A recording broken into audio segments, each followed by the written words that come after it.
Ese día fue un día muy terrible, porque a partir de las 6 de la mañana ya estábamos escuchando los aviones de la Fuerza Aérea que estaban sobrevolando el país. Cuando sobrevuelan a esa hora, nosotros ya sabemos que es un golpe de Estado. Me ha tocado a lo largo de mi vida pues tener esa experiencia de escucharlos en repetidas veces. Sin embargo, este golpe de Estado que se dio en el 2009 fue totalmente distinto. Porque en los demás nunca me incorporé pese a tener mis posturas políticas, pero ya este sí, porque habían habido avances con respecto al gobierno y se estaba mirando la maquinaria previa al golpe de Estado, muchos intentos que se hicieron por sacar al presidente del país, haciéndolo ver como un idiota, como un estúpido. Incluso pues él andaba en su moto o agarraba un avión, ¿verdad? Entonces, pero le fortalecían un ego tal vez, y él tiene sus capacidades definitivamente, el expresidente José Manuel Zelaya. Pero lo más importante de esto fue que, y donde se dieron muchos de esos indicios, fue que una vez fue a bucear y casi lo ahogan. Desde ahí la cosa ya no estaba funcionando bien. Y a todo esto los medios de comunicación, pues haciendo su trabajo, la empresa privada también. Y es así que en ese contexto pues se produce, estaba también el tema de la cuarta urna, a la cual nos volcamos como hondureños conscientes. Era una consulta, nada más, no era más nada, no tenía otro objetivo. Sin embargo, se nos vedó el derecho de hacer una consulta al pueblo. Y desde ese día, yo llegué ahí a la casa presidencial a las 8 de la mañana, porque estaba tratando de informarme qué es lo que había pasado, ¿verdad? Y ya sonó la cadena nacional y todo, y desde ese día empezamos una lucha de resistencia, y cada vez más iba fortaleciéndose todos los días, una movilización todos los días, más personas, todos los días, más lugares, ¿verdad? Hasta que logramos conformar poco a poco el Frente Nacional de Resistencia Popular. Este frente nos llevó no solo a hacer caminatas por hacer caminatas, también a tomar acciones, tomarnos carreteras, para poder tratar de revertir un golpe de Estado. Pero es muy difícil cuando tienes la maquinaria norteamericana y la empresa privada, toda la oligarquía. Entonces, generamos nosotros muchas expectativas, hicimos mucho tiempo caminando, ¿verdad? Y en este sentido, pues, se logra que ya en el mes de septiembre el expresidente Zelaya ingrese al país y se refugie en la embajada de Brasil, un país hermano, un país amigo que nos brindó y nos ha brindado una gran colaboración. Entonces ahí estuvimos y seguimos, y hoy todavía seguimos.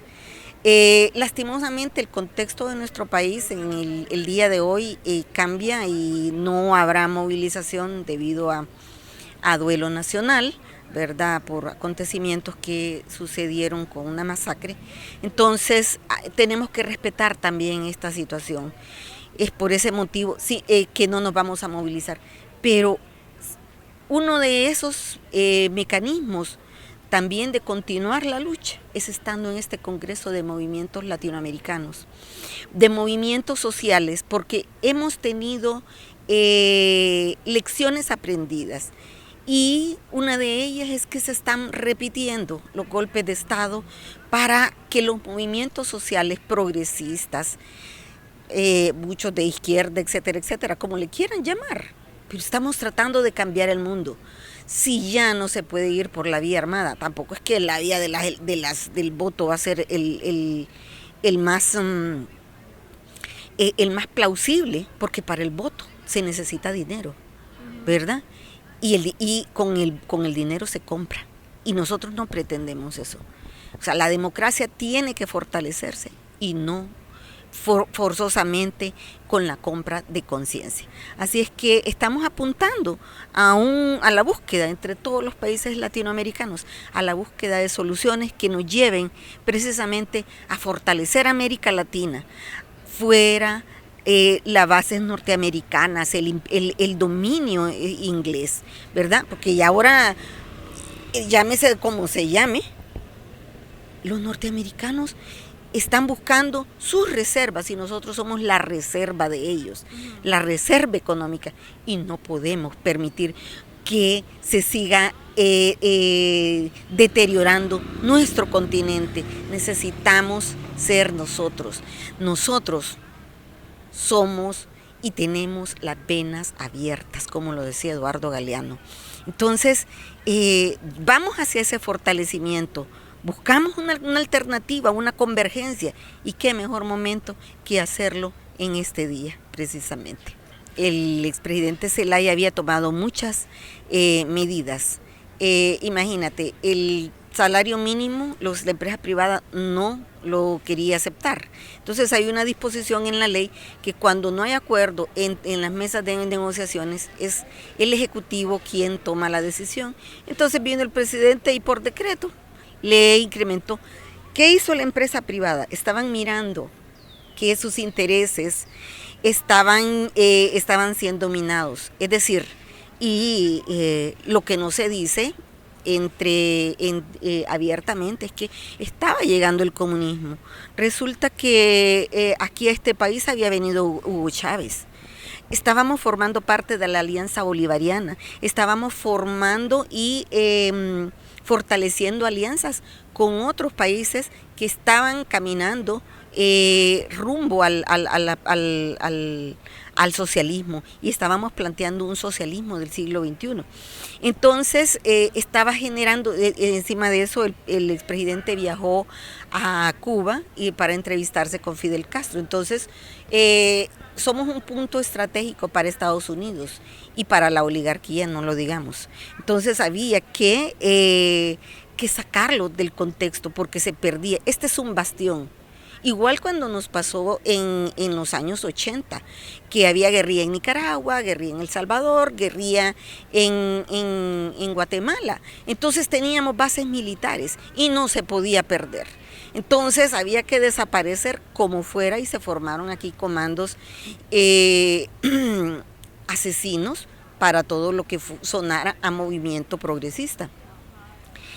Hasta que finalmente se llegó a la desmovilización con los acuerdos de paz de Esquipulas, ¿no? Entonces se desmovilizan todos los movimientos, los partidos políticos que tenían brazo armado a dejar las armas. Y si no, miremos qué pasó con el FMLN, con todo el mundo, pues, porque este lugar no se puede perder. Pues lo mismo sucedía ahorita en el 2009. Volvíamos a ser un punto estratégico porque estábamos haciendo alianzas con Argentina, alianzas con Brasil, alianzas con Venezuela, con Cuba. Ojo, no podemos volver a perder. Y entonces se apunta a un proyecto para poder, para que esto se pare. Y toma posición entonces un gobierno totalmente conservador y de derecha. Y así nos hemos mantenido hasta el triunfo nuevamente de Xiomara Castro de Zelaya.